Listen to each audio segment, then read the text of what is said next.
Okay, good evening, everyone. I appreciate, can you hear me okay? Okay, so good evening. My name is Linda Bridwell. I'm the Executive Director at the Kentucky Public Service Commission. We appreciate you coming tonight. The purpose of the meeting tonight is a public comment meeting on our case number 2023-159, which is an application by Kentucky Power for an increase in rates and other issues.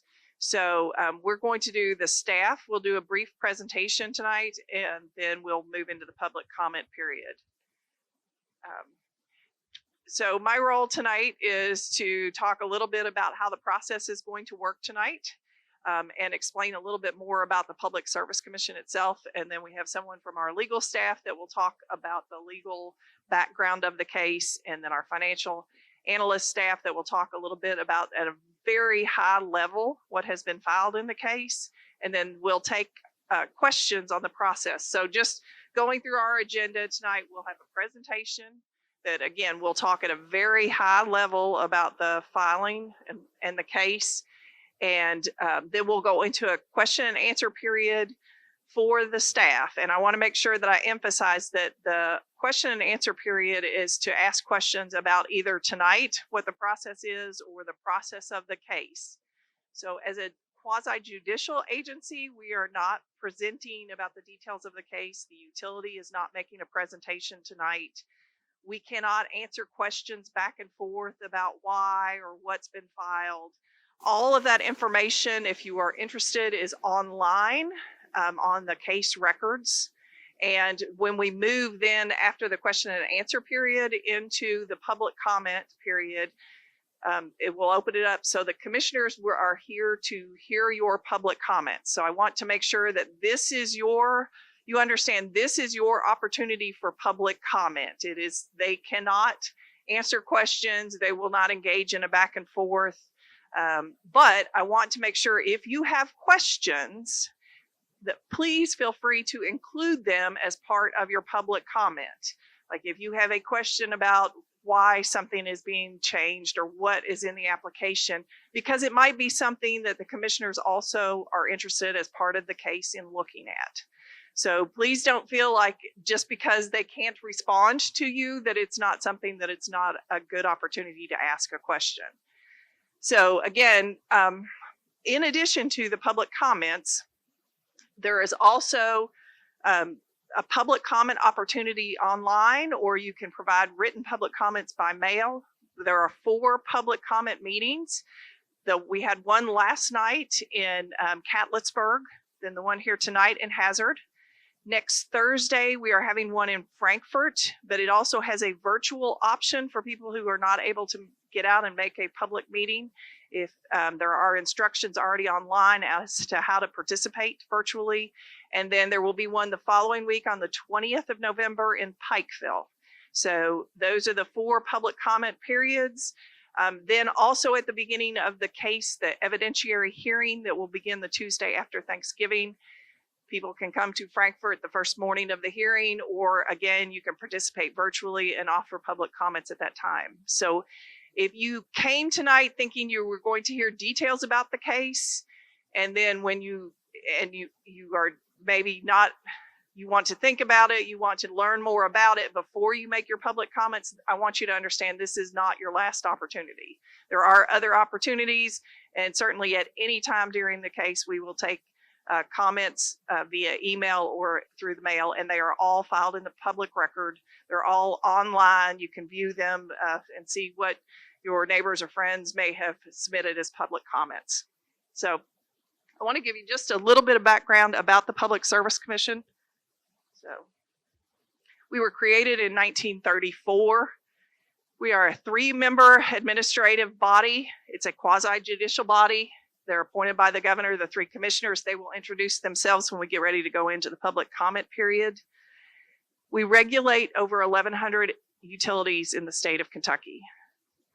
We are funded by an assessment that is paid by the utilities into the general fund, but it is earmarked for the commission and goes for the commission. States every utility, our statutory directive is that every utility shall furnish adequate, efficient, and reasonable service at a fair, just, and reasonable rate. So as we get into more of the process and talking about it, again, this is the commission's job is to look at, are they providing fair, adequate, efficient, and reasonable service at fair, just, and reasonable rates. The utilities in Kentucky are not competitive. They are monopolies that have rates and services regulated by the Public Service Commission. And that is part of the intention of, because they are monopolies, that they are regulated. There was a concern about inefficient use of capital spending. Utilities are very expensive to build and operate. And so there was a concern about having duplicate service, having one water line down one side of the road and another water line down the other side of the road. So that is part of the idea behind the utility service. Electric utilities were provided defined service territories. So again, they have a defined service territory that they are required to serve everyone who demands electric service within that service territory. They have an obligation to that. The utility rates and services are regulated to protect against the risk of poor service or monopoly profits in excess of the costs. So at this point, now we're getting into a little bit more talking about the legal application of the case, and so I'm going to turn it over to Jeb Penny. Okay, so Kentucky Power, there are two relevant statutory schemes that are governing Kentucky Power's application. The first is just an application for a rate increase, which we'll talk about in a second. And the second is an application for securitization, which we'll talk about after the rate application. So, first thing is, and Linda touched on this, that utility rates must be fair, just, and reasonable. So when a utility comes in and seeks to raise their rates under KRS 278-190, the PSC may suspend and investigate those rates, which the Commission has done for the instant application. During this process, it's the utility that bears the burden of proof to show that the proposed rates are fair, just, and reasonable. Now, there is a floor at which the Commission can set rates, and those rates must enable the utility to provide adequate service, invest in their system, and have adequate money for repairs, etc. Maintain its financial integrity, be able to pay its bills and its obligations, as well as to attract investors, and that also includes being able to get loans on favorable terms. Basically, making sure they have an adequate credit score so they do not have to pay higher interest rates for debt. Anything that rates that don't allow these expenses to be recovered have been held to be unconstitutional by not only the United States Supreme Court, but also the Kentucky Supreme Court. So that's the base for when the Commission sets rates. So during the process, what will happen, and some of this has already occurred, is that the utility will file their application with written testimony. Kentucky Power has done that along with supporting documents. The rates in this case have been suspended for 5 months. So what that means is that the rates are suspended and they cannot go into effect for 5 months. After which, if the Commission doesn't issue an order within that 5-month period of time, the utility can put those rates into effect, but only subject to refund. And what I mean by subject to refund is that if the Commission then issues an order setting rates that are different than what the utility had charged, then the utility has to refund that difference. So, and also the Commission has to, no later than 10 months after the application has been filed, issue a final order on that. But the 5 months is the key metric here for the suspension period. And in this case, I believe January 13th is the date for the Commission to issue an order. Otherwise, Kentucky Power, with notice to the Commission, can put those rates into effect subject to refund. I'm an executive advisor to the Commission, yes. Yes.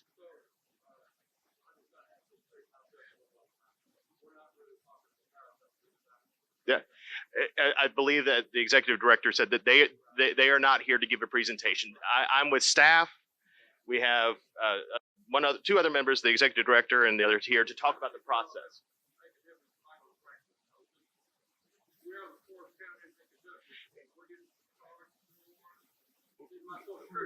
Well, I say right now I'm only here to talk about procedure, and so. Well, sir, I can't answer. I'm only here to talk about procedure. I can't give you advice about where to go or anything like that.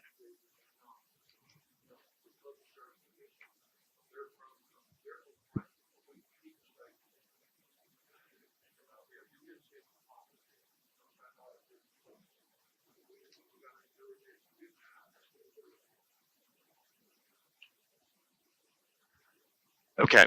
And so during this procedure, where the commissions will, try to gather all the evidence, interested parties may request intervention, and in this case, several parties have, including the Attorney General and some large other customers, which Mr. Costin will speak to.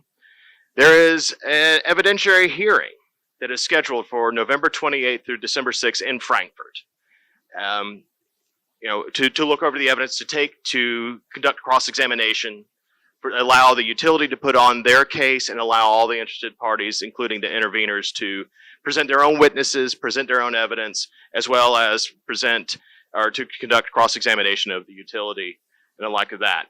And the public comments may be filed at any time leading up to the case, and there will be an opportunity for public comment at the beginning of the hearing as well. So that is the rate application process. That is just the increase in rates that Kentucky Power has requested. The second aspect to their application is something called securitization, and this is something that is new. This is subject to a law that was enacted by the General Assembly this last session, and it became law in June of this year. And so what happens here is that a utility is able to finance what we deem extraordinary or other deferred costs, what the commission would call a regulatory asset, from previous events with a value that's calculated as of last June 30th, a single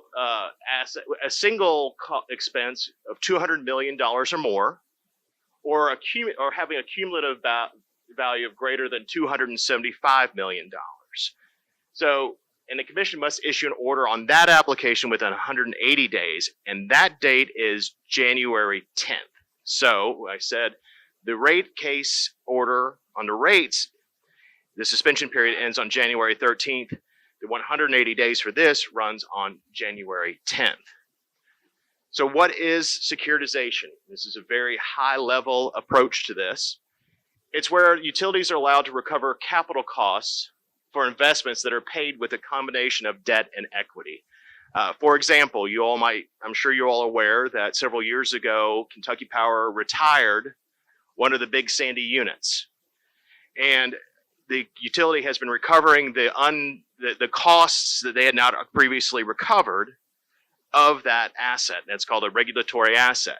They've been recovering it through their rates, and it's subject to, for lack of a better word, a certain interest rate on that. Not just the cost, but they're getting a return on that asset.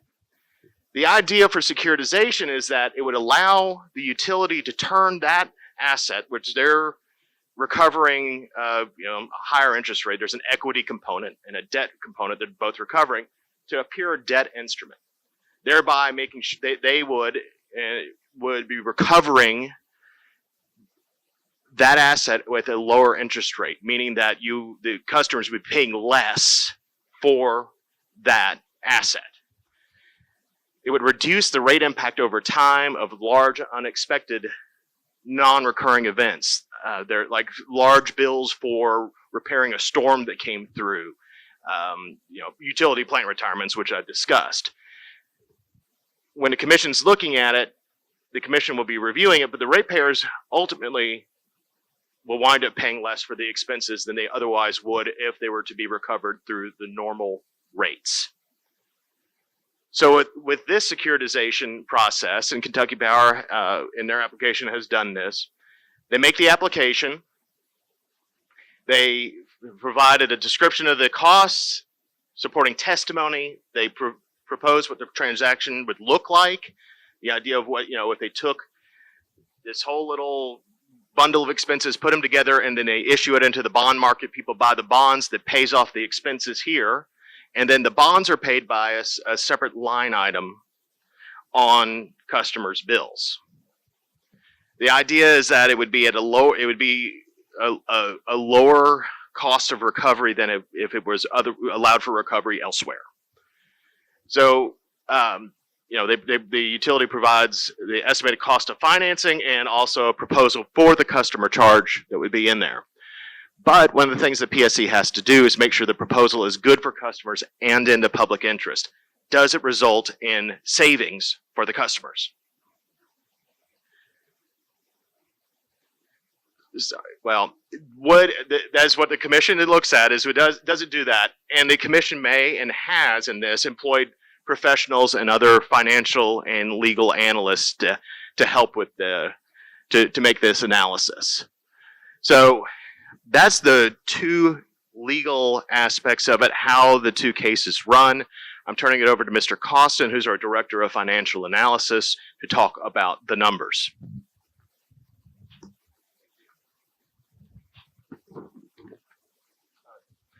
Thank you, Jeb.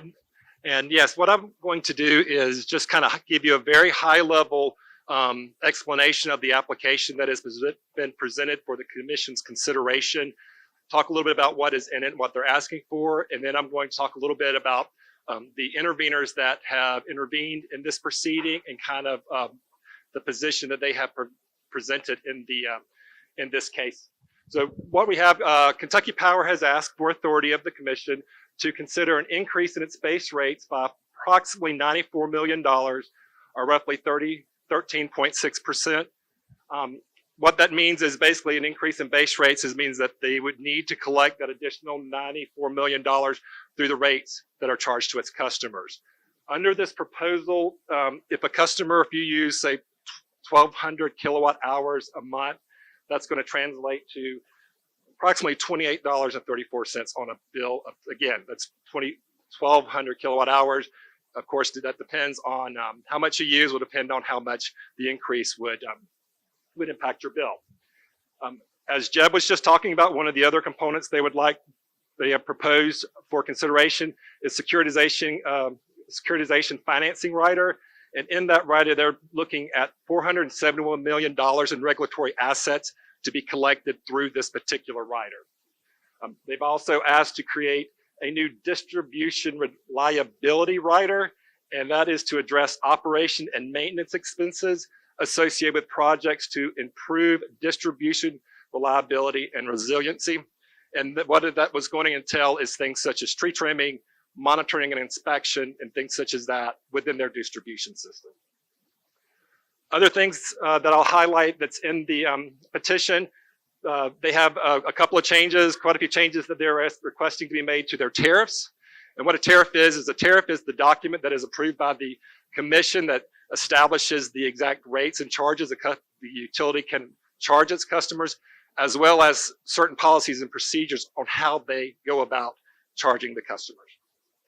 And one of the things they're proposing is a seasonal residential service option for residential customers, where you would be charged a little higher kilowatt hour charge during the summer months, and a lower kilowatt hour charge during the winter months for those customers who may have higher winter bills because of higher usage during the winter, to help try to levelize that spike.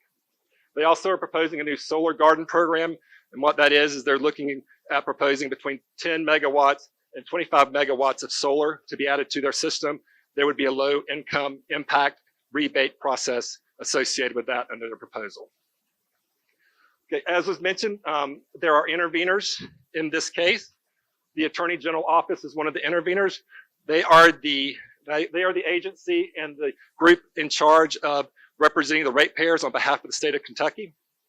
The Kentucky Industrial Utility Customers, that's the large industrial customer group that looks after their interest. Walmart has intervened.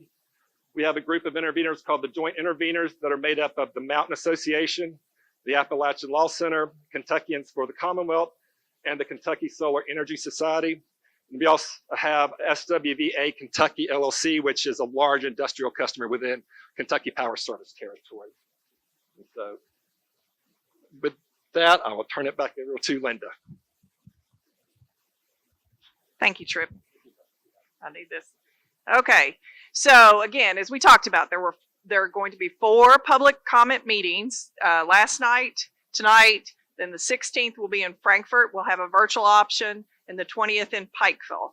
In addition to that, the hearing will start the Tuesday after Thanksgiving in Frankfort at our offices. On the first morning of the hearing at 9 a.m., if you wish to make public comments, and you can make multiple public comments. I mean, if you speak tonight, it doesn't mean that you can't speak at the hearing if you want, but there will be a virtual option. The day before the hearing is to begin, there will be instructions on how to participate virtually. You do have to let us know that you're interested, and we will send you the link. It's not just posted on the website. So public comments in writing are accepted at any time during the case.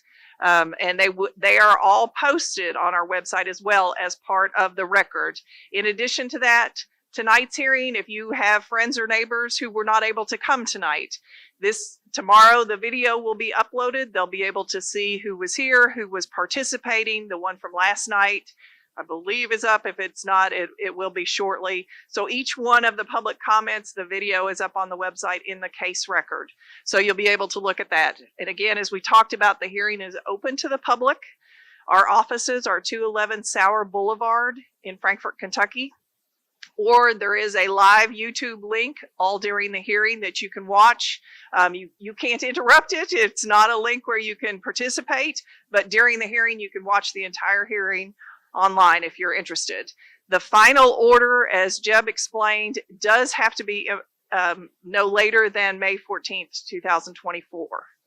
So I know that there's an interest in public comment and moving this along. So but I don't want to rush through this. If you have any questions about what we have presented tonight or the process or the public comments, I can't answer questions about the case or what the utility has done or may not have done. But does anybody have any questions about how this is going to go?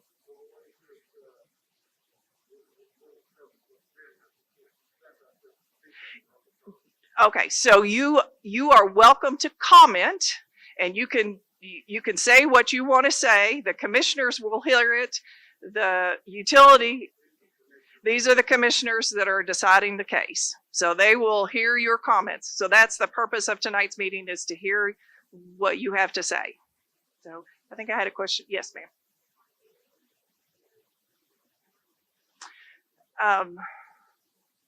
I don't know that for sure. It would have to be in the tariff, whether or not they're considered an industrial tariff by Kentucky Power. And some of them, each utility has their own tariffs. So I don't know if that helps answer your question or not. So, okay. Oh, Tripp, did you? Okay. That completely depends on the load of the customer in general, is how that would be determined. Load. Large data, again, it would depend on what their actual usage is for that to be kind of determined how they would be. It would be in the, as Linda said, it would be in the tariff. The tariffs are very descriptive on that. And again, so I know that all of that information is in the record or online at the PSC's website if you are interested. So with that, I'll put this slide up, but I'll still answer questions. Yes, sir.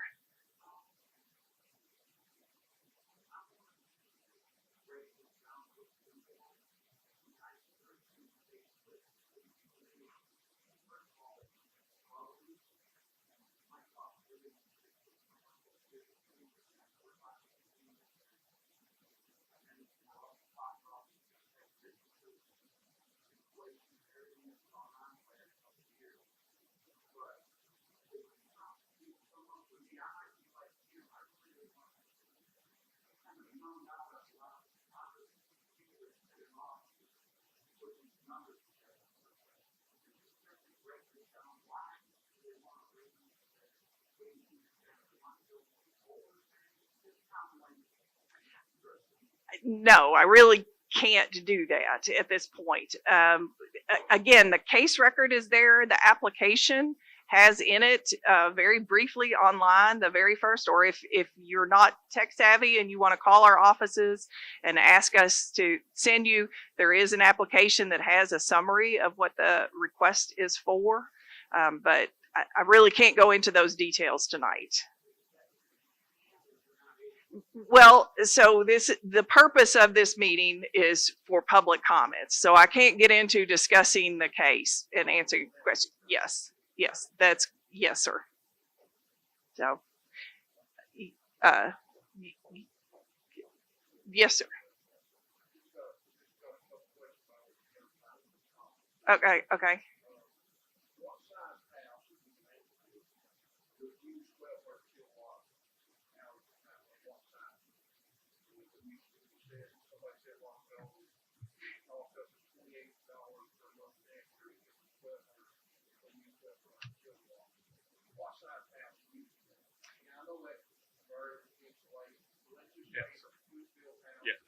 Let me just to help.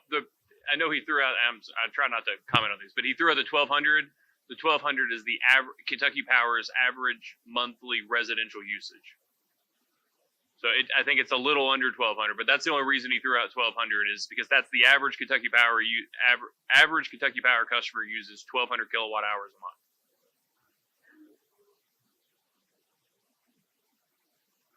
I'm sorry. What did you? I'm not going to split. Yeah, no, I know. No, we don't have that information. It's the average. Again, that would be something that could be calculated if you're interested in the case, but that's just trying to explain the average and the usage of that. Did you have another question? I'm sorry. Okay.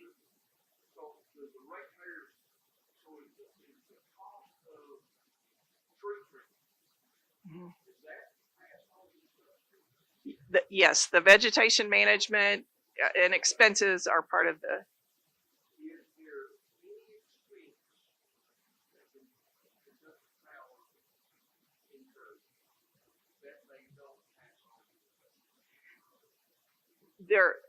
There are certain expenses that are legally not allowed to be recovered as part of their case.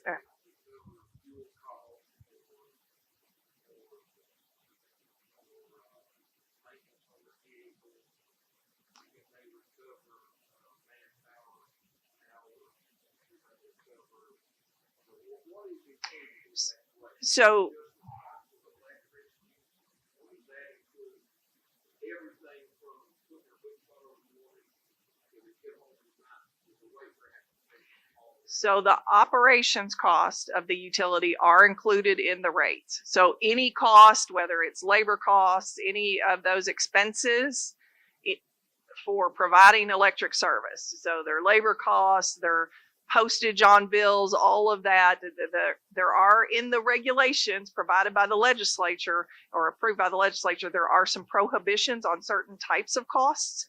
But anything that you mentioned, vehicle maintenance, if it's for a utility vehicle, those are usually considered prudent costs that would be inside. But that's part of what the analysis in the case is looking at. Sure.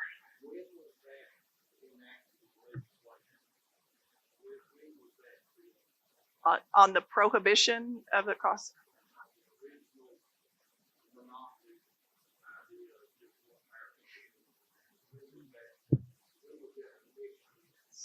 So I will let our lawyer answer that one, our executive advisor answer some of that. Thank you. And I want to make one point about the expenses which you're discussing. All expenses are still subject to a reasonableness review.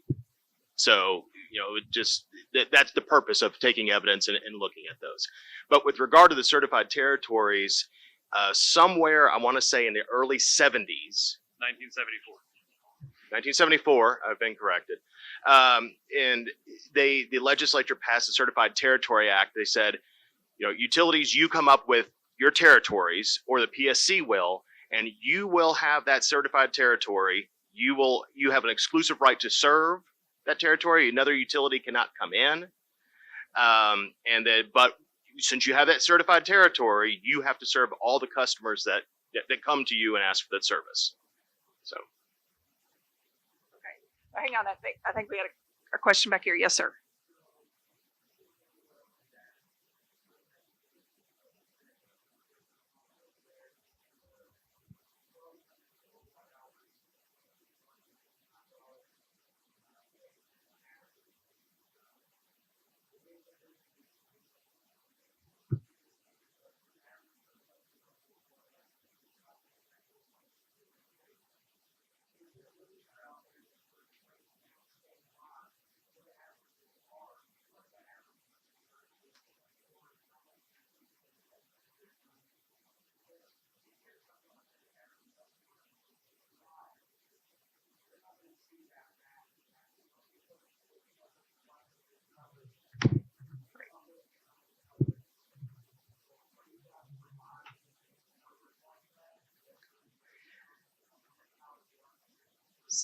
So the Office of Energy Policy for the state government, actually, if you go to kentucky.gov and you search on the Office of Energy Policy, they have actually developed a really good dashboard that pulls the information from the commission on where service is and what the average bill is and the average usage. They've also brought in data from other places, so you can see on there by county what the average bill is, what the average usage is. It ties in some household income as well. They've really done a nice job on that if you get an opportunity to look into that. So, yes, sir.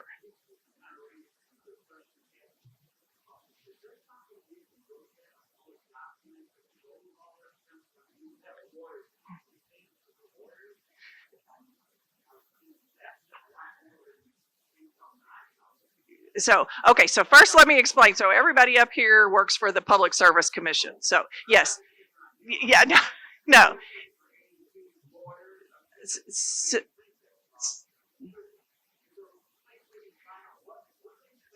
So yes, as part of the application process, when they submit, as he talked about, the reasonable review of the expenses. So they submit as part of the case record justification and the details on all of the expenses.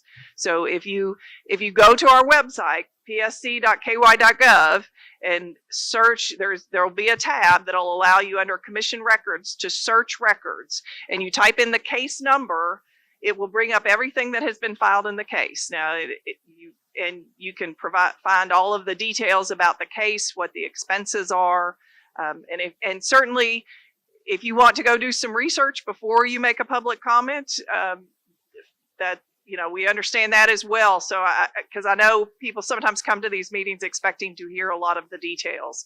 So, but we certainly, again, so I wanted to make sure that we will leave this up during the comment period so that you have an opportunity to get the website down and that information. But I want to make sure.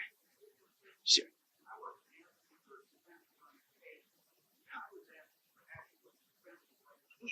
Yes, no, it has, so that it has to have all of their not just for the increase amount, but all of their expenses for everything they spend as part of their total.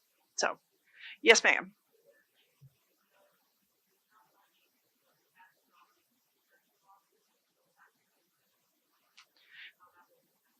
So as part of the rate application, yes, they have some storm expenses included in that.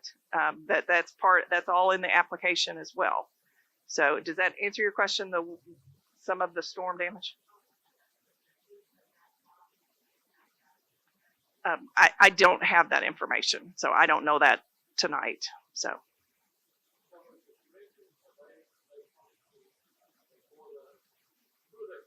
Okay, so, and that's a good question. That's a great question. So, because we get this a lot. So, the job of the commission is to balance between customers and affordable rates and keeping the utility financially stable. So, as Mr. Costin presented, there are interveners in the case, and the Attorney General's office is, by statute, is the consumer advocate. So the Attorney General intervenes in the case on behalf of the customers.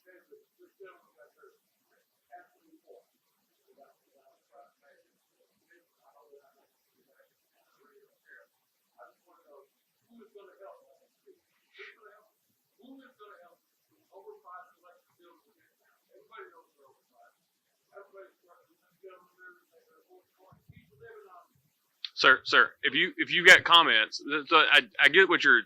It's a rhetorical question though. If you want to make comments to us, we're happy for it to be for you to give the comments. The problem is if you ask it right now, and in this forum, it's not part of the record. If you want to make it part of your comments, please. Look, I've got you down here. We're ready to take comments. Yeah. I mean, if you all are ready, we can move into Let's public move into the comment comments so that you all can provide your input. But I just want to make sure everybody has their questions answered because a lot of times the presentation tonight is intended to cover the questions that we normally get. We try to answer them before they're asked.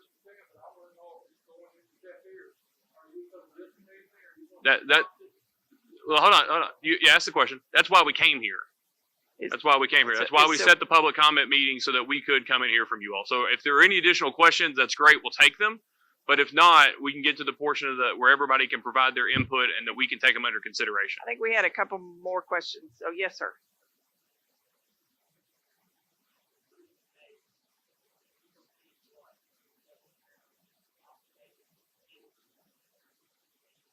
Yes. So anything that they are asking to recover from customers, so even if it's expenses that are related to their parent company, if they're asking for that to be recovered from customers, that is included as part of the information in the case.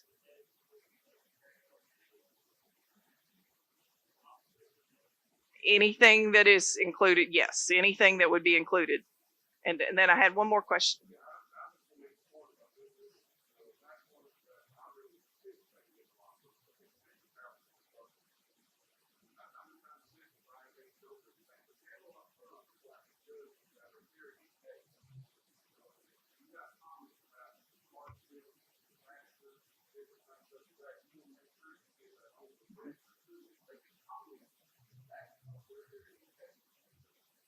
Thank you. Yes, that's really, I mean, I know that's sometimes frustrating, but I want to make sure that we get a chance.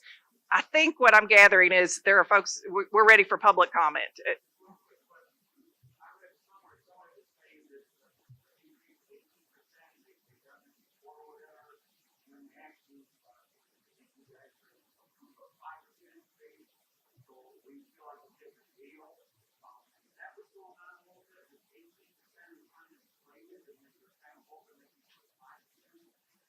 I cannot answer on behalf of the utility. So yeah, they have submitted the application, and that's part of the review process. Yes, sir.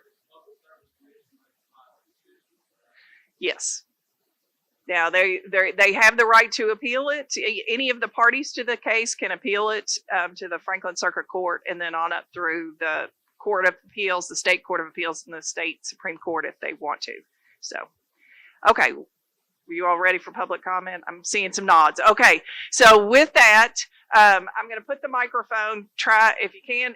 It will be this one, so it doesn't adjust, and you want to make sure that you don't turn it off, but so that they can hear you. And I know Chairman Chandler will probably give a few remarks, and then we'll let everybody go. So, okay, here we go.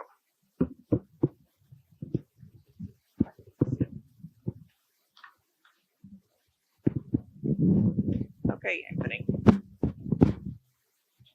Okay, I got it.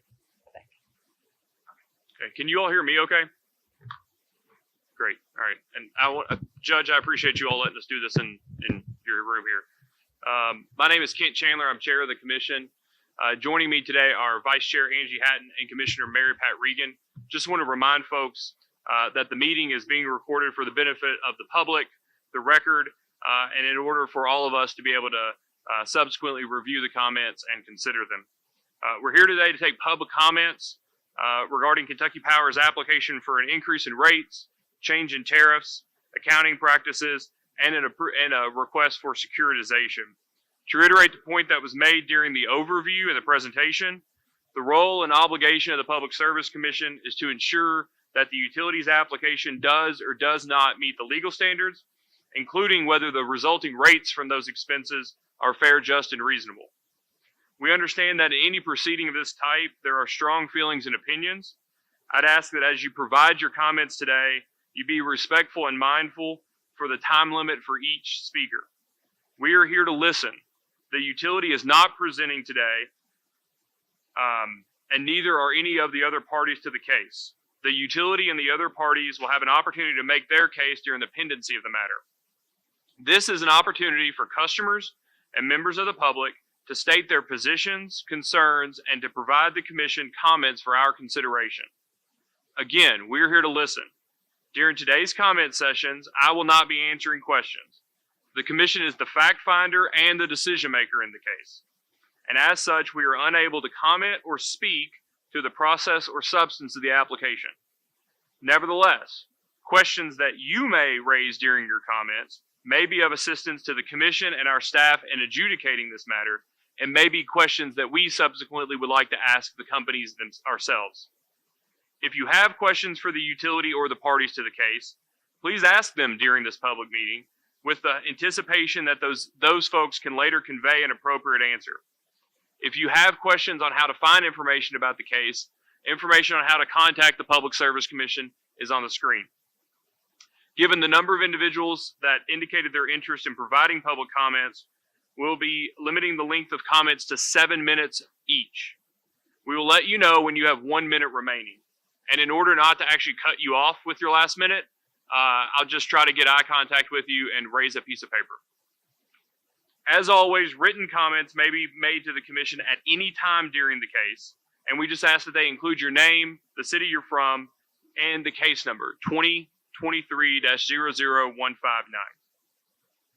When you speak, I would ask that you provide your name, the city that you're from, and I'm going to be starting the time, but not until you actually start your actual comments, the substance of your comments. Yes. Anthony, will it cost you back? Yeah, that'd be fine.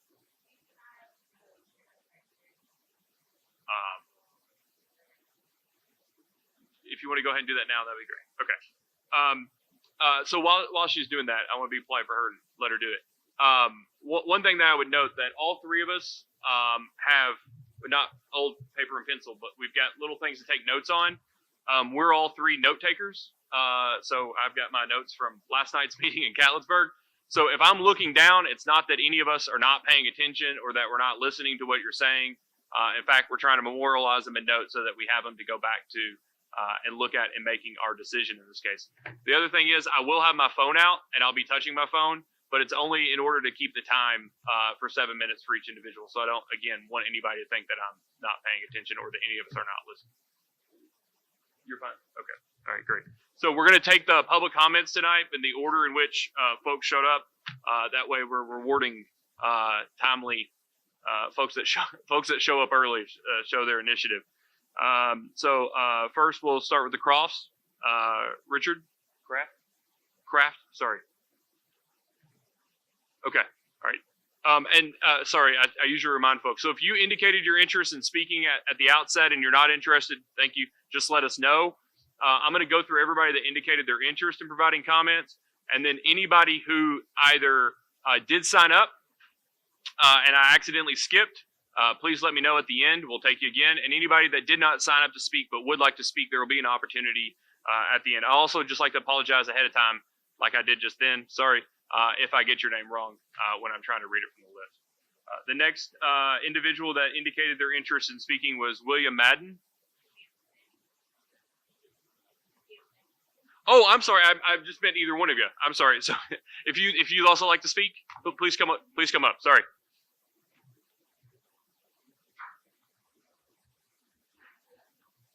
I didn't know which one of you all wanted to let the other one out. That's my fault. My name is Alice Frank. I'm from Letcher County, Plattsburgh. And I just want to comment and tell you that if they get their raise, what a hardship it would be on the citizens of, who AUP, who they represent or who they carry their power. It would be hardships on the people. So I'm here for my friends, my neighbors, my children, and my grandchildren.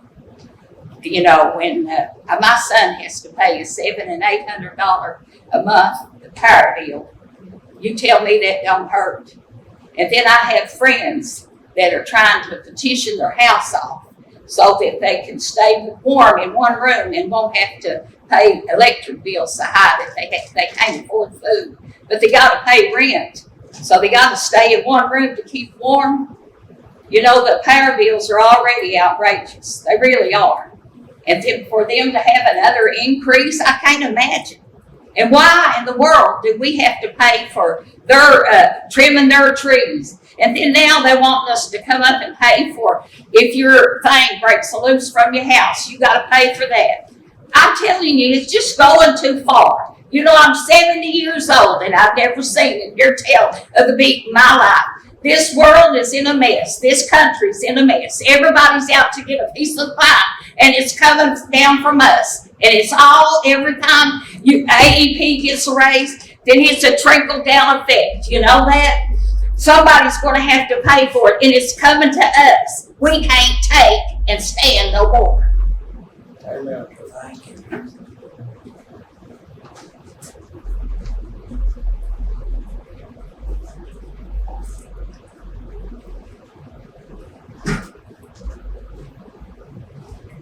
William Mack.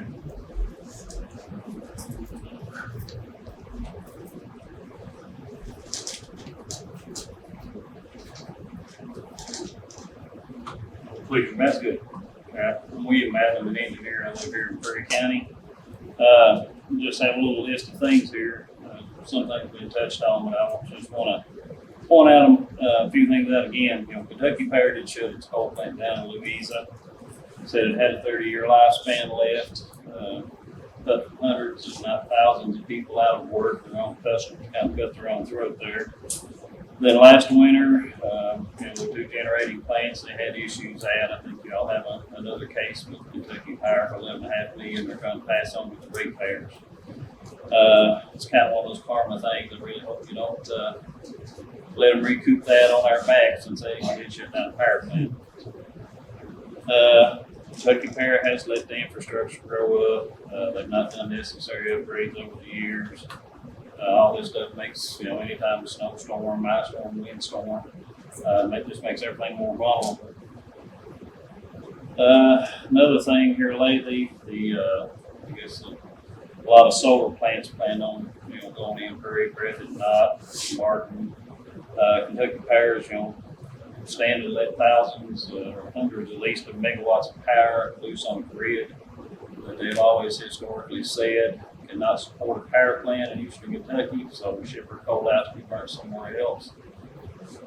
Well, if the grid was never good enough to start with, how's it going to handle all this when they start burning out substations, start blowing fuse boxes off people's houses? That needs a little more research than I think than what they're looking at. Normal for-profit company look at cost-saving measures, wherever possible before passing rate increases on.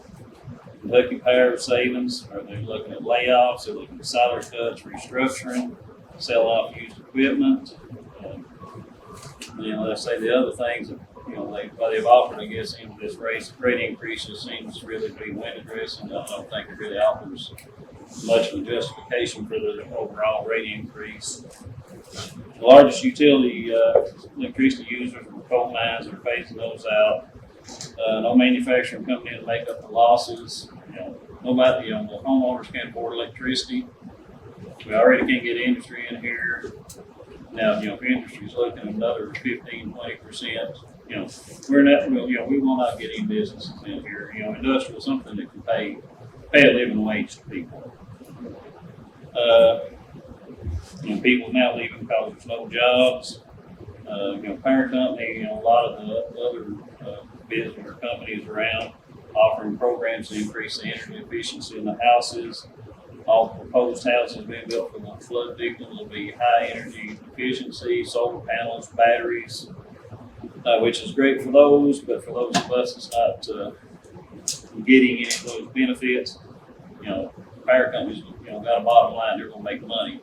So the less electricity that's used off the grid, the more it's going to, we're going to have to charge the rest of us. Does Kentucky Power need an increase? I don't know. I'm not an accountant. Don't know their inner workings. All thing they have to do is convince the three of you that they need this.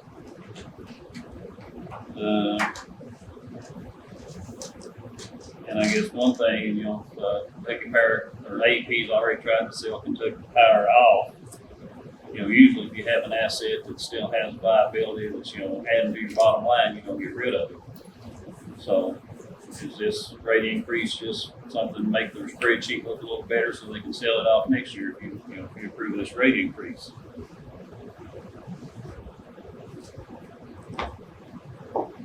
And I guess, the end of it, Kentucky Power says, show them the money. It's like every other for-profit. They're in business to make money.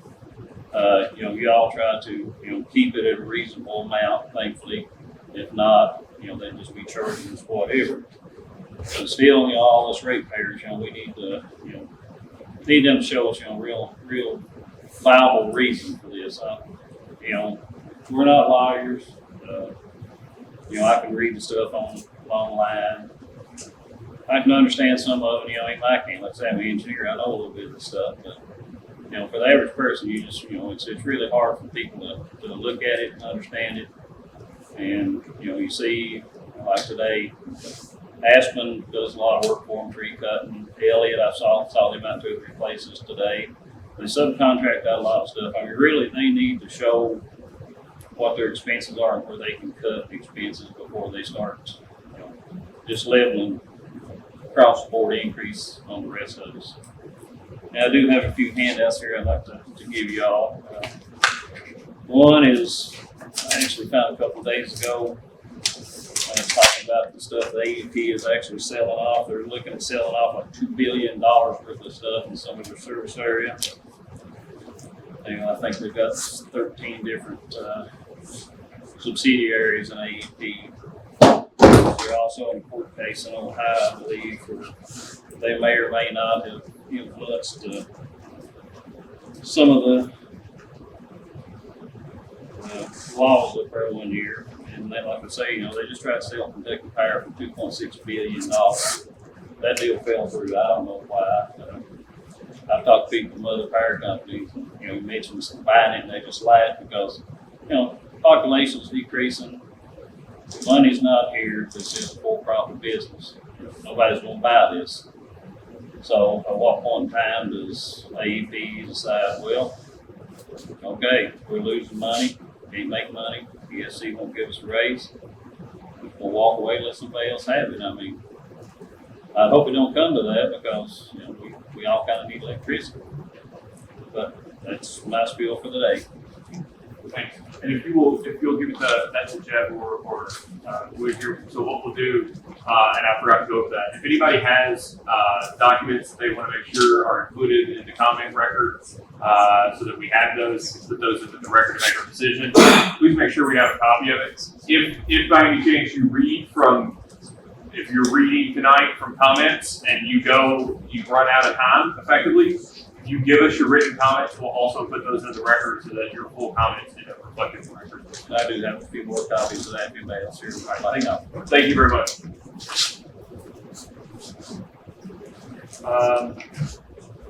The next person to indicate their interest in speaking is Kelly Cronenmeyer.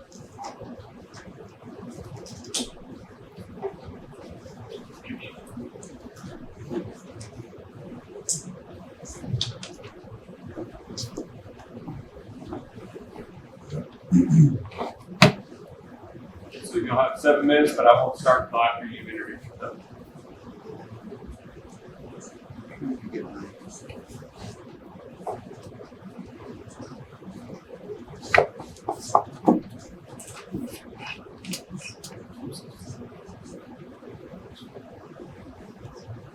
You ready? Yeah, whenever you're ready. Well, I just want to wait you.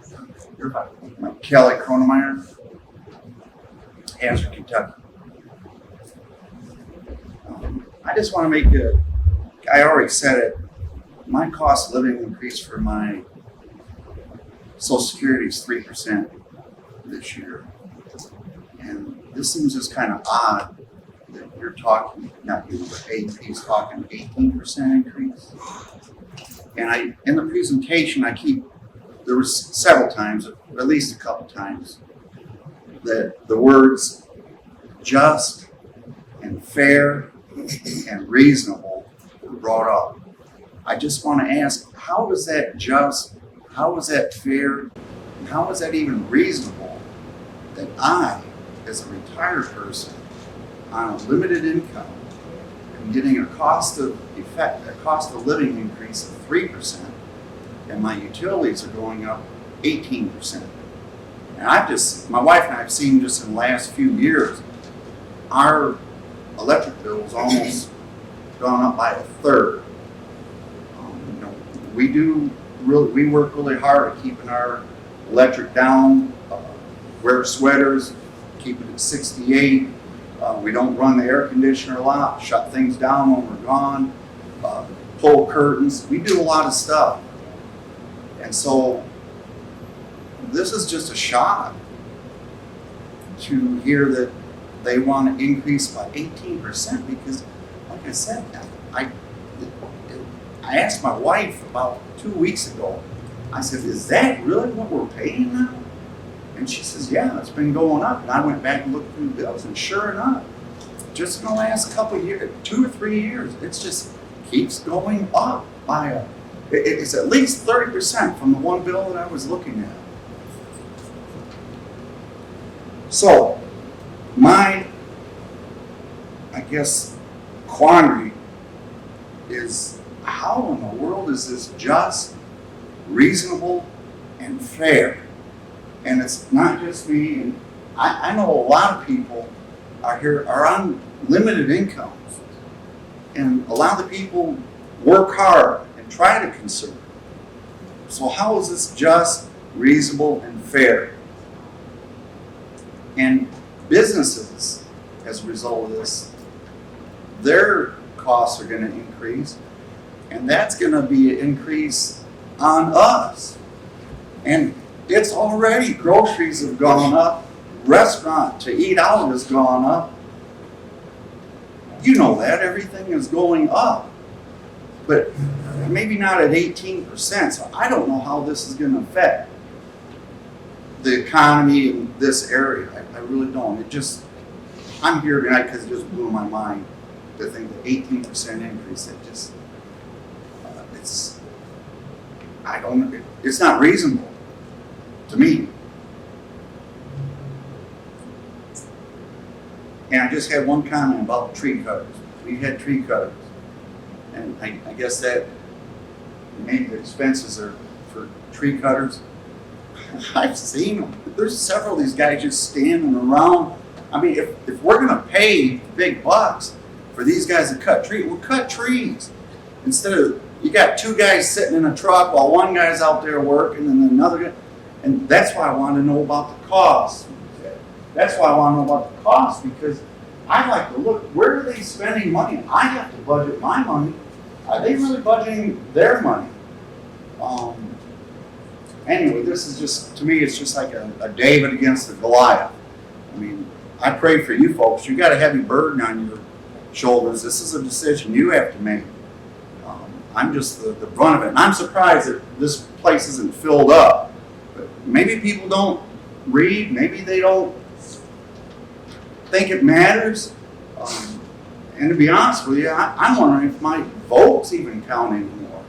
I mean, you know where we're headed. People say, well, you're election denier or whatever, but things are just bizarre anymore. And so I just wonder if people just give up. And I think somebody mentioned eventually you're just going to lose people, and then the power company is going to fold. I mean, if people get shut down. Anyway, that's what I had to share. Thank you. Thank you. Scott McReynolds.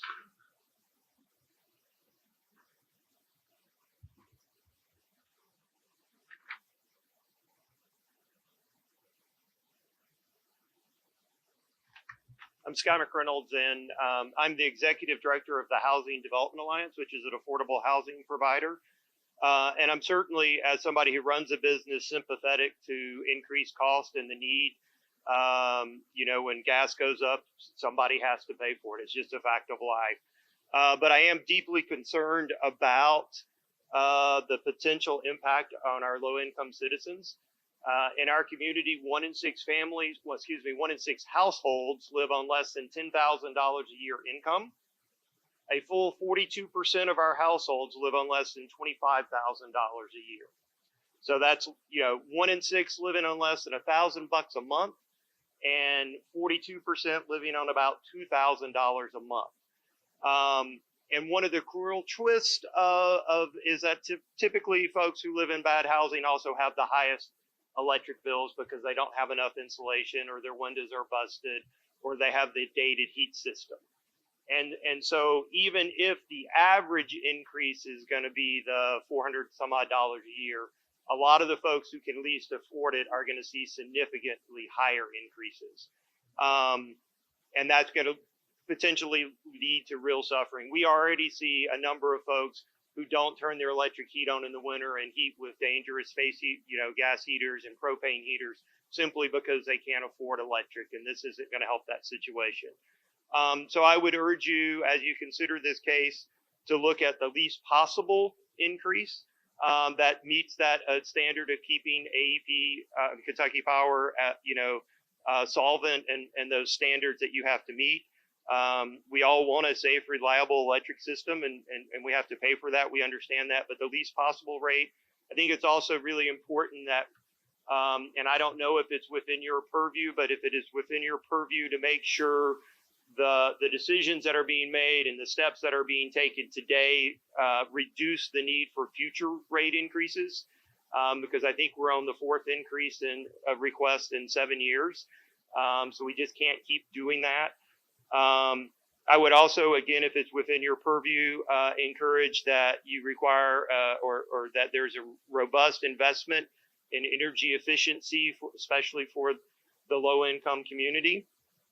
It might be time for Kentucky Power to consider an on-bill financing that would allow folks to pay for energy efficiency and have it as part of their power bill. That's worked really well in some of the co-ops. And also, if it's possible, again, within your purview, to include some protections against disconnection, particularly during the winter, when bills are the highest, and where it's literally a matter of life and death about whether people can keep their electricity. So thank you. Representative Fugate, you're next.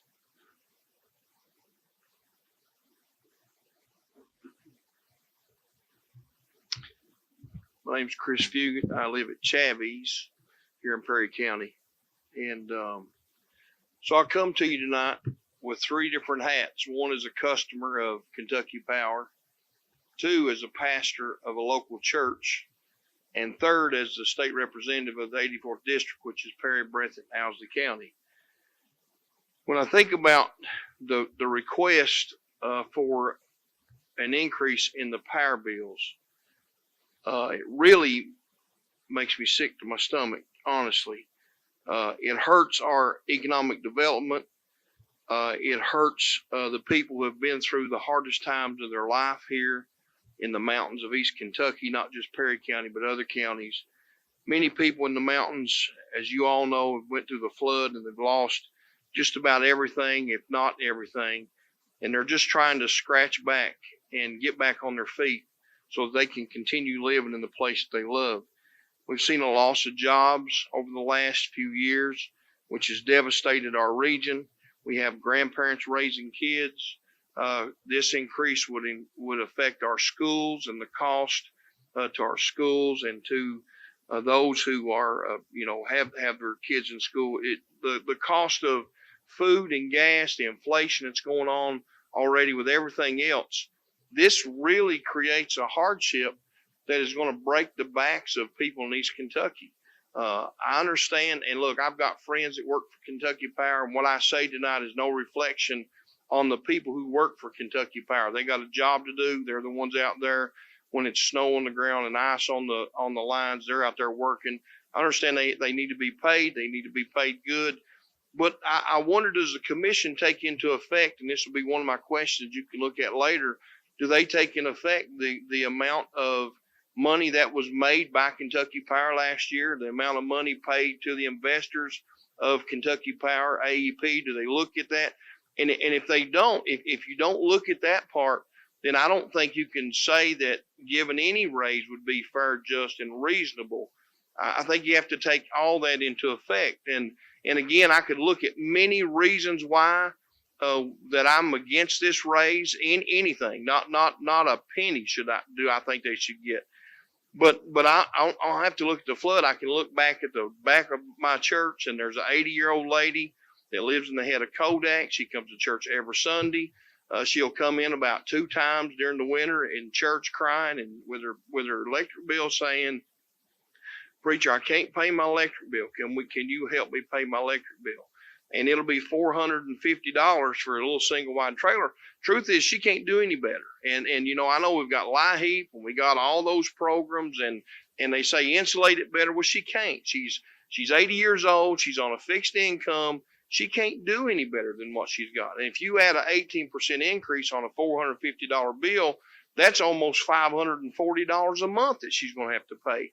There's no way our people on fixed income, our retired people, cannot make an increase such as this that they're asking. And so, as a state representative, I represented 45,000 people.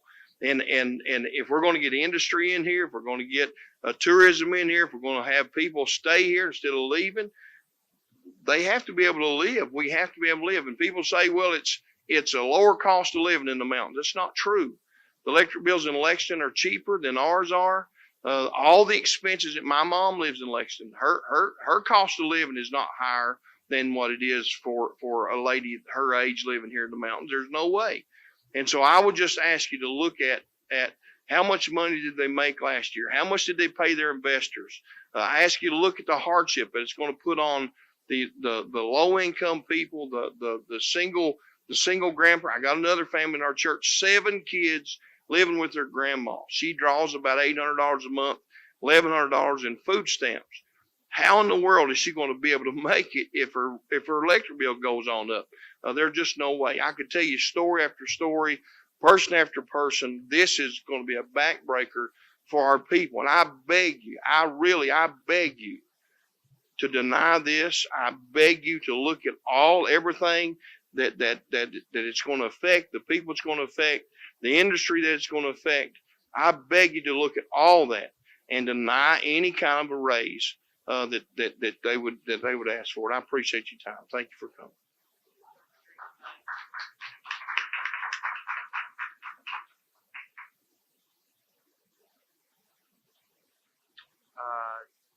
Chad Conway.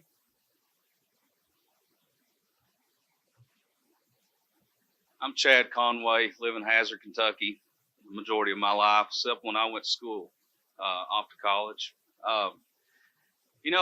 We didn't have this issue until about 10 years ago. And when the smart meters started showing up on people's meters at home, that's when the rate increases happened. That's when we saw the doubles and triples every winter on people's utilities bills. So I think when the Public Service Commission allowed that to happen, instead of somebody coming out and reading that turning meter, like some states have prohibited happening of the smart meters, I think that's when we've seen an issue with these utility rates. Not only the increases that you all have allowed over the past 7 to 10 years have put such a burden on us, these smart meters are very smart, and they can control these, and we have no way of proving what kilowatts we use. There's no way of doing that. Now, AEP, top 7 executives, $36 million for the top 7 executives in their company. The executive made $16.5 million in compensation with AEP last year. Their profits were $12.45 million last year. And they're asking the people that are on a limited income, we all are. I work for a public university, and my raise is probably 2 to 3% like everybody else is on Social Security. We cannot afford an 18% increase. Now, with some other comments I'd like to make, They talk about all this money they give. That money that's given by Kentucky Power and AEP comes on the burden of the folks that pay their utility bills. If there's donations made, that takes away from their profit margin and makes it look better for them. So that allows them to look like they're making less profit when they give out all these donations. When that LIHEAP, if you look on your tax bill or on your electric bill, that LIHEAP is on there. Low income housing program. We're paying for that as a utility on our electric bills. I'm not saying it's not needed, but they're taking credit for it sometimes when it is the consumer paying that. Now, we are one of the top 10 in the eastern United States with the highest electric rate.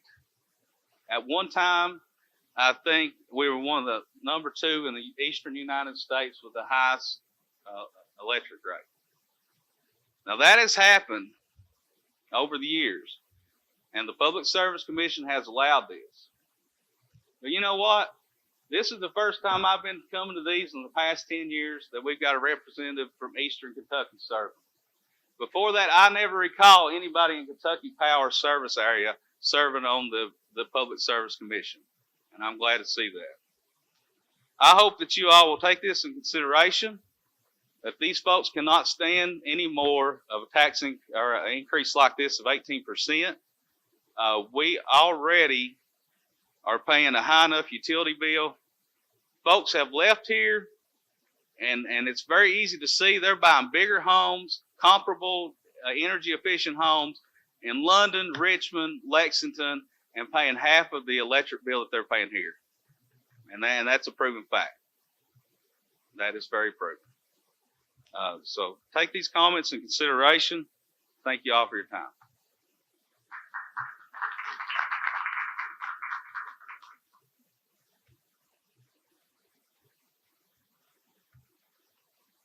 John Hall. I really hate the timing of that. We'll stay and make sure he gets an opportunity. Shelby Stacy.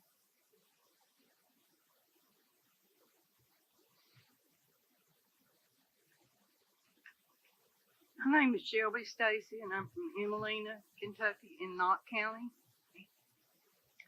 Last winter, when our electric bills started plummeting, on a rate billing of $603.67, $201.76 was added to that for fuel adjustment.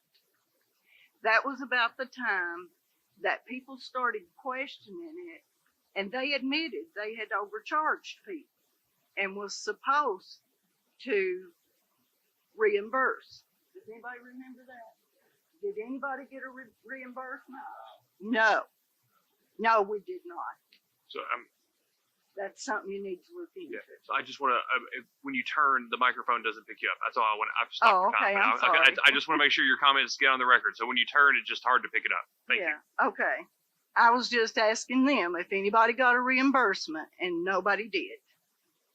They admitted that they overcharged 163,000 people on that fuel adjustment, I think it was, and was supposed to reimburse them or give them credit on their electric bills in the future.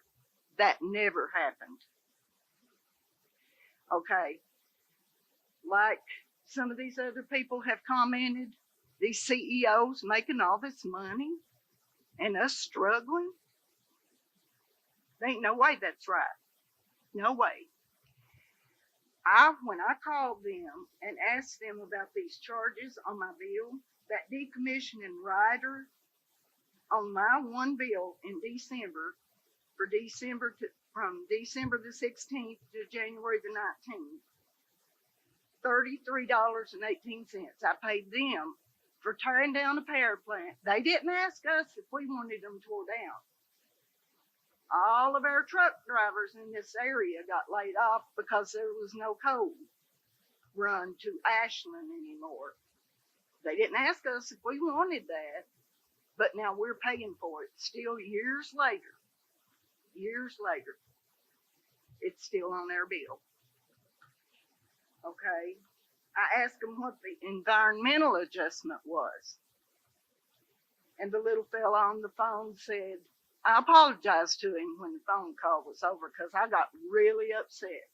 He said, that's for them to drive by and read your meter.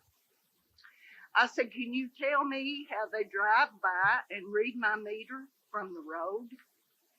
Because he said it was an actual reading. I said, they ain't been nobody on this hillside in years.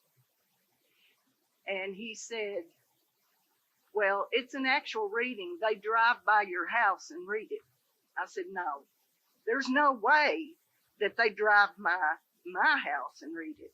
Back to what Chad said, these smart meters or whatever they're using, they ain't reading my meter. I live about 300 or 400 feet up from the highway. They'd have to read it through the hillside, through my house, because my meter's on the back. Now, they ain't no technology does that. That needs to be looked into. So we're paying them to drive down the road.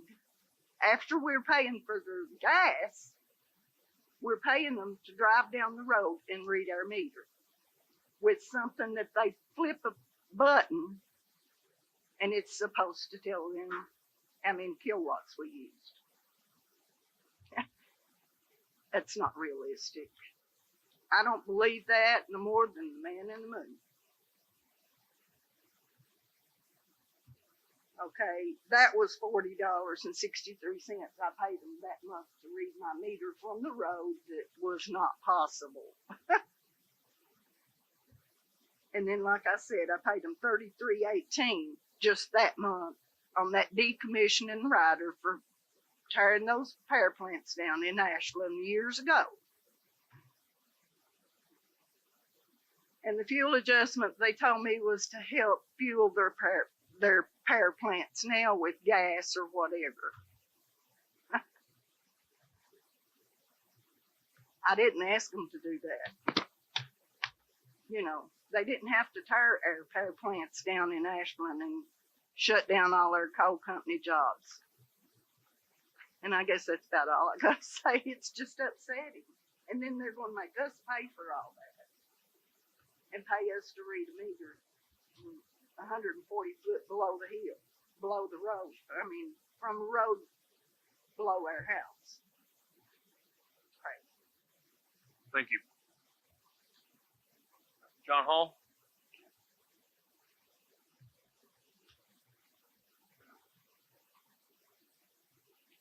Just your name and the city, and then I'll start when you start your comments. John Hall, live in Hazard, Kentucky. Okay, mine's going to be real short.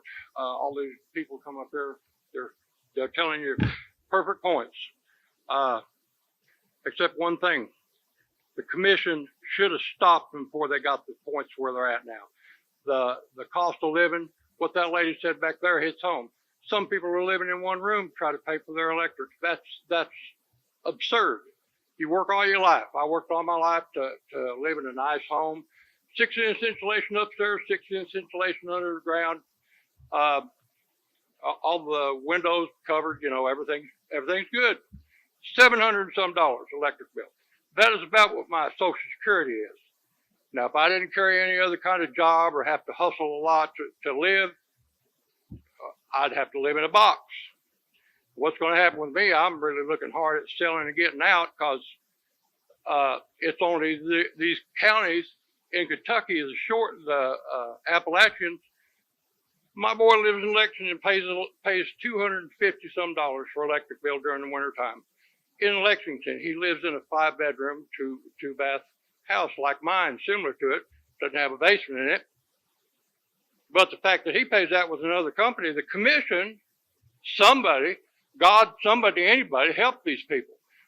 You know, I'm looking at myself right now. I can hustle a little, make some extra money. What's going to happen to me when I turn 80? the representatives here talking about an 80-year-old woman. I can't face living in Appalachia and turn 80 and have those kind of bills.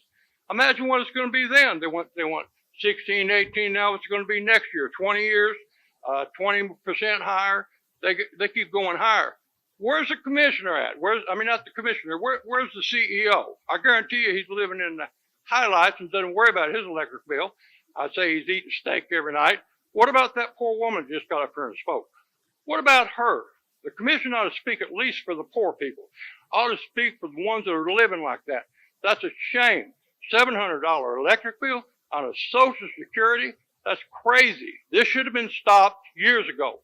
What he was talking about when they made the co-op, up till then, they fired, I forgot how many local people, fired them off the power company. What happened to all that money? They put a couple people in place from other states. So what about all that money? What about all that money they were paying to those people? But they don't have a job now. So seems like they can fire people, but nothing's done with the money. You know, like my street where I live, pretty nice houses up through there. Never have any electrical problems. So where's all that money going out of those houses? Out of my house. They don't work on my house. They never do anything. Cut the trees. What's that? Making us pay for cutting their trees. What part did they take care of except just stealing money from us? They're stealing from us. And you people are the only ones that can stop them. Well, somebody has to stop them. Something's got to happen. No, I'm not going to go on a killing rampage, but somebody needs to do something. This is crazy. Politics has went crazy. I'm sorry for this guy right here because he's such a good man. And he's put himself right in the cesspool. They're doing nothing for the people. We elected, how many did we elect? Did they ever give you anything in your pocket? Did they ever do anything for you? No, didn't do anything for us. So that's all I got to say. If your job is to be a watchdog or whatever it is you do, you got to stop this bunch here. Monopoly used to be illegal. Now they even tell us they're running a monopoly. That's supposed to be illegal. Kick these people out and let that company from Lexington take this group over here. It's just crazy, and that's all I got to say. And if it's going to keep on, I'm leaving. I don't know about the rest of everybody, but I'm going to.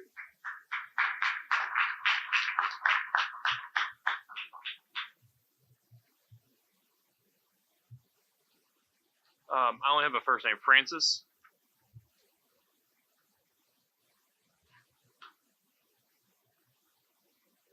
So I'm new around here. My name is Francis Morales. I live in Millstone, Kentucky. I recently moved from California. I am a retired software engineer, and I have a concern. The media recently has been reporting that data centers are moving in and that they are getting subsidized rates on their power. Now, as a software engineer, I know how hungry data centers are. They take the power of cities to run. If they're getting subsidized rates, that's stealing from the poor people that are sitting in this room and all around us. Look into it. And if it's true, fix it.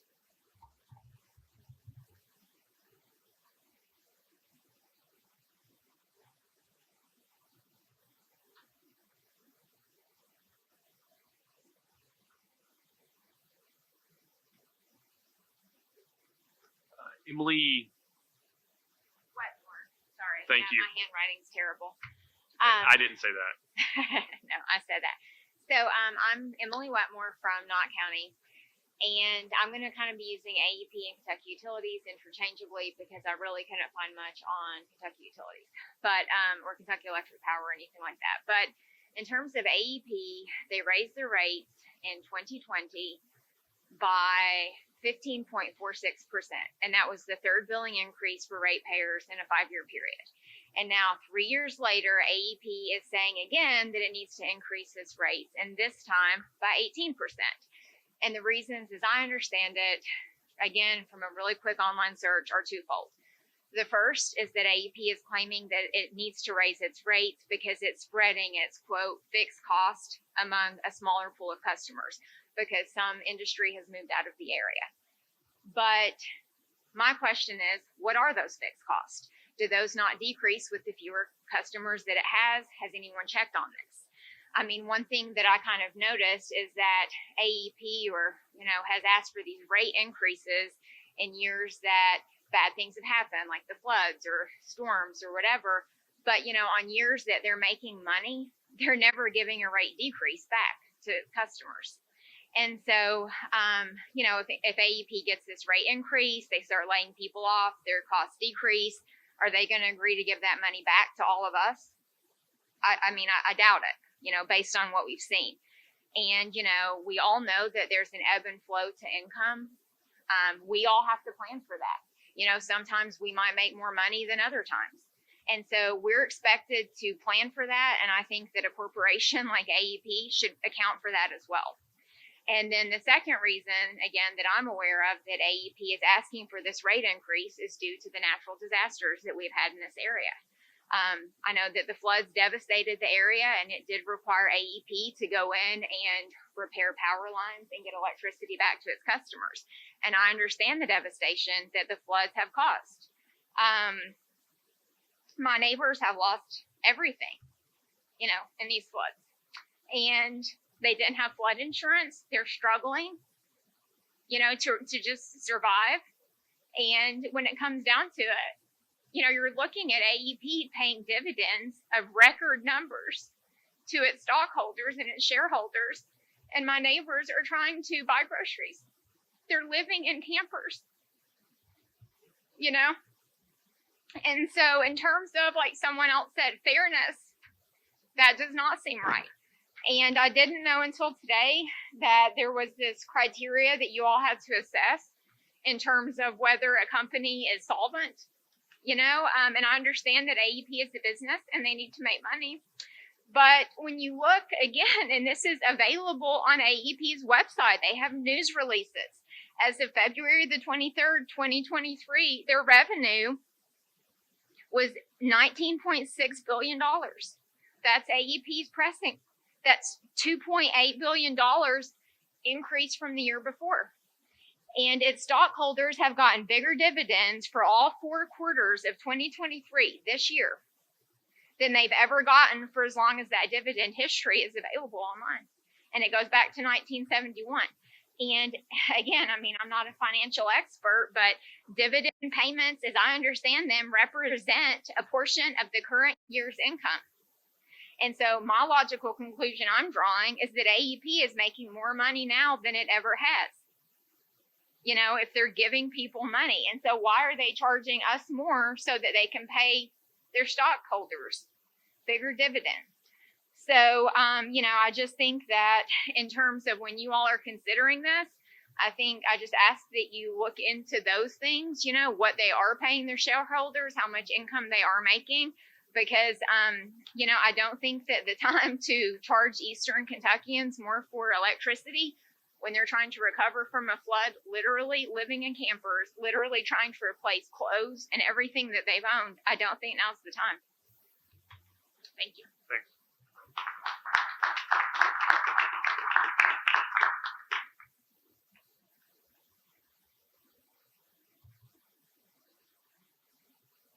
Those are all the individuals that affirmatively indicated their interest in providing comments. So is there anybody that did not get an opportunity to provide comments that would like to provide comments? So I'm sorry, I'll go first here and then we'll go here. You want to come forward? Just ask that you provide your name, the city that you're from, and then when you start the substance of your comments, I'll start the clock for 7 minutes. Okay. My name's Jerry Stacy. I'm the Perry County Emergency Management Director. I live in Rowdy, Kentucky, on Troublesome Creek. On July the 28th of 2022, what we witnessed here in the entire northern part of Perry County was more devastation than we could ever possibly even imagine. It wasn't just in our county, it was all across East Kentucky, but 4 counties in particular: Perry County, Knott County, Letcher County, and Breathitt County. My words don't do justice to what our people were dealing with. We're a short year past that. You don't bounce back in a year from a 1,000-year flood event. The devastation was unbelievable. And what they are dealing with, and what they are dealing with today is only a little better than where they were a year ago. And to ask at this point in time for those people to pay 1 penny more after a 1,000-year flood event that they will be dealing with for the next several years at least, not just a few months after, is disgraceful at best. I'm being kind when I say that. I'm the emergency management director for this county. I have a front row seat to the pain and the misery that our people has went through for the last year and are still enduring today. And to ask for these people to pay 1 penny more is disgraceful, and they should be ashamed of themselves, plain and simple. It is a burden that is undue, it's unwarranted, it's unjustified, it's uncalled for, and it should not happen. Don't take my word for it. I don't want you to take my word for it. I want you as a commission to do me a favor. You go to Hyman, Kentucky, in Knott County, and you leave on 550, and you drive from 550, which runs along beside Troublesome Creek, and it goes out in Perry County on Highway 476, and you follow 476 to Haddix and Breathitt County, where Troublesome Creek dumps into the North Fork. You drive that stretch of road 16 months later and try to imagine, as bad as it is today, what it could have possibly looked like 16 months ago. And then you tell me if you think those people can pay another penny. And if you think they can, by all means, go ahead and do what you're going to do. But I would ask you, if you don't think so, I would ask you to be just in that decision. A picture is worth 1,000 words. Don't take my word for it. If I was on this commission, I would make that trip. If I was a voting member, I would make that trip. These people can't take this, guys. They absolutely cannot. That's one area and one lane, but it's the most important thing. What our people have dealt with and are still dealing with, to ask them to do more than what they are enduring, not what they have endured. They are still trying to endure a 1,000-year flood event, and to ask them to pay more is it's unbelievable to me that we would do that. It makes absolutely no sense. A lot of these people don't have a voice. They were in bad shape, a lot of them, to start with. They've endured a 1,000-year flood event. They don't have the money to pay their bill now. And we're asking them to pay more. I just cannot believe that we would do that. Another thing that I would ask AEP, another thing I would ask them, if they ask for 18% increase, the bottom line as a commission person, where I would start, I would never vote for a penny increase unless they could show me at least the amount of cuts that they are asking for on an increase. I don't think that's unreasonable. If they're asking for 18%, they should provide 9% cuts before you even have a conversation about giving them a penny more. We don't ask these people to give more if you're not willing to show cuts. At some point in time, these people, if we get in a situation where we can't afford something and we have to do something, we have to figure out where we're going to cut somewhere else before we can move forward. That's what we do in our lives every day. And I don't think that's unreasonable to ask for AEPs, especially when they're asking for an 18% increase, to do the same. If that's unreasonable, I'm sorry. I don't think it is. So, not to mention all the economic development, some of the other people that's talked about the possibilities that we see in Eastern Kentucky for adventure tourism in a lot of areas. We are losing people because of this flood. We have an opportunity as we move forward over the next 10 or 15 years to see through different lanes, through good leadership from like this man here, our county judge that was here, partnerships and how they're working together to try to bring industry and things here for our people that's dealing with the things that we're dealing with. Don't ask our people to give more than they are able to give. And that is exactly what we're doing right now. So, thanks.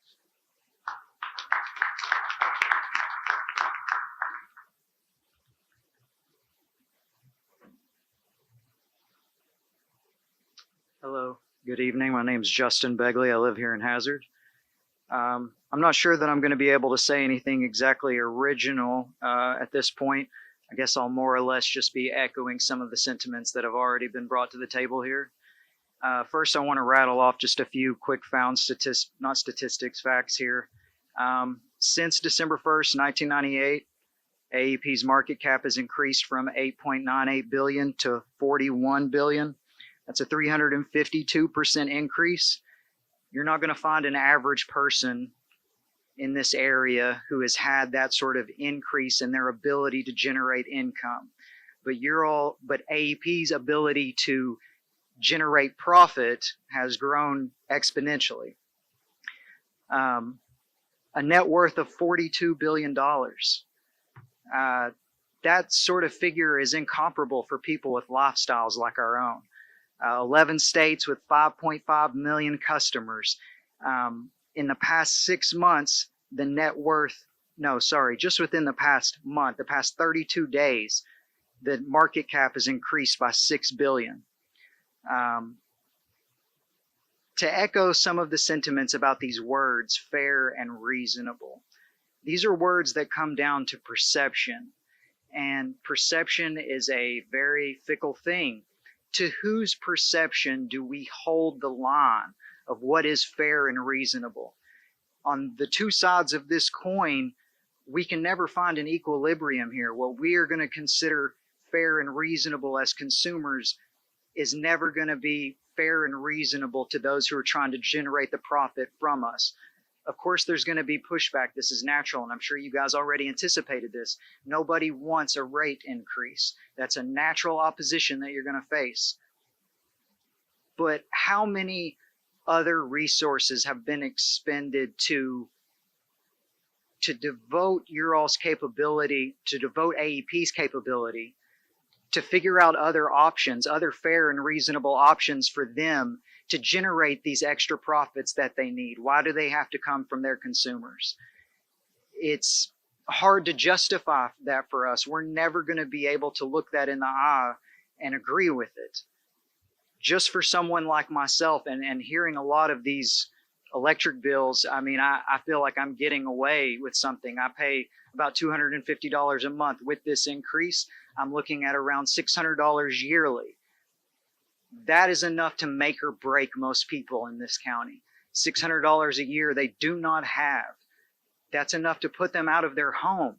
I mean, I don't know if that's something that you all can empathize with or not. So with that, is there a human element here? Is there an empathizing human element here that is genuinely looking at this from our perspective? Can you look at it from our perspective, or is it just a numbers game? And is this going to be a bait and switch? Is this the sort of thing where you throw out, oh, there's a potential of an 18% increase but then in the end it ends up being like 10%. So then we feel like, oh, it wasn't 18. That's not so bad. There shouldn't be any increase at all. Not here, not in Kentucky. And I know that that's easy for me to say. I don't run a corporation. I'm not pinned in this position between a rock and a hard place like you all are in this commission. But are you doing your due diligence to fill this on a human level? Or is it just a corporate position where you seek to benefit those who have the most money? Because like many have already previously said, that is what we have come to know as common knowledge now. You know, it is all about just generating more and more and more for those who already have everything. Thank you. Thanks. So I just want to check again. There was no one else that indicated their interest when they signed up. If there's someone else, please come on up.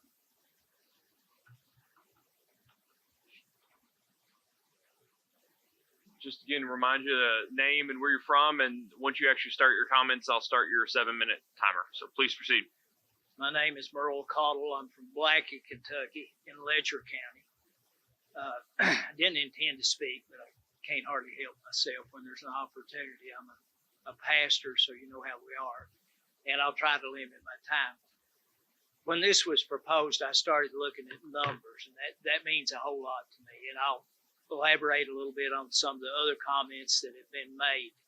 I did check, and you know, most of this is internet information, but AEP's got roughly 520 million shares of outstanding stock. They've paid 83 cents in dividends each of the quarters, 3 previous quarters, which that puts them on pace to pay about $1.7 billion to their stockholders. And information that I've not been able to find is how much Kentucky Power actually pays in corporate overhead to AEP for employee benefits. Another number I found was that AEP's got almost 17,000 employees, 400 and some of which are Kentucky Power employees here in Kentucky. I, for one, would really like to see us get out from under that AEP umbrella and, you know, you define service areas. And if, in my perception, Kentucky Power is a dog to AEP, any way you look at it. I also checked to see who are the power generators within the service area.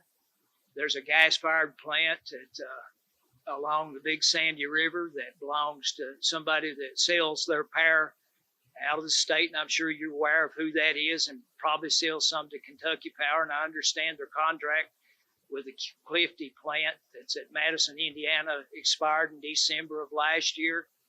So it's becoming apparent that Kentucky Power spent nothing here, and they're going to be in a bind anyway. And at what point does a corporation like Kentucky Power become like a business that can't make money, that they have to just fold and go under? I would love to see us fall under some kind of cooperative umbrella.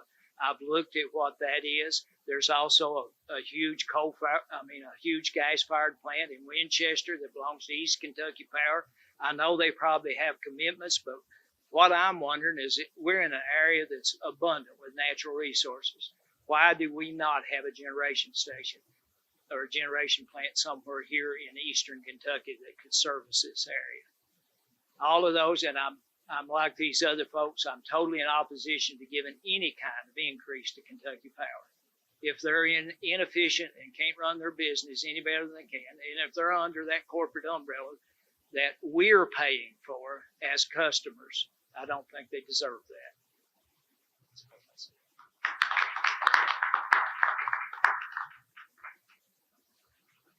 Anyone else? Okay, thank you all very much. Oh, go ahead.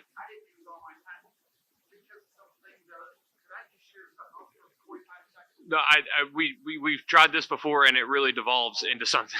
But I would ask, if you do have anything, even if it's just a short thought, if you will send it to that email address right there.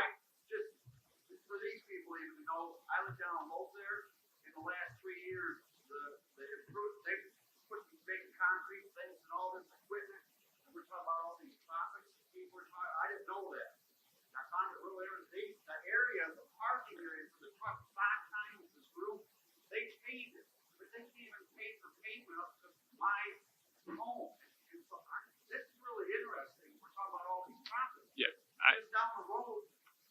I appreciate it, but You're doing some pretty good spending down there. That's all I have to say. okay, thank you.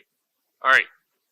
So again, thank you all for coming tonight. Just a reminder, this whole video will be on our website. It'll be posted to YouTube.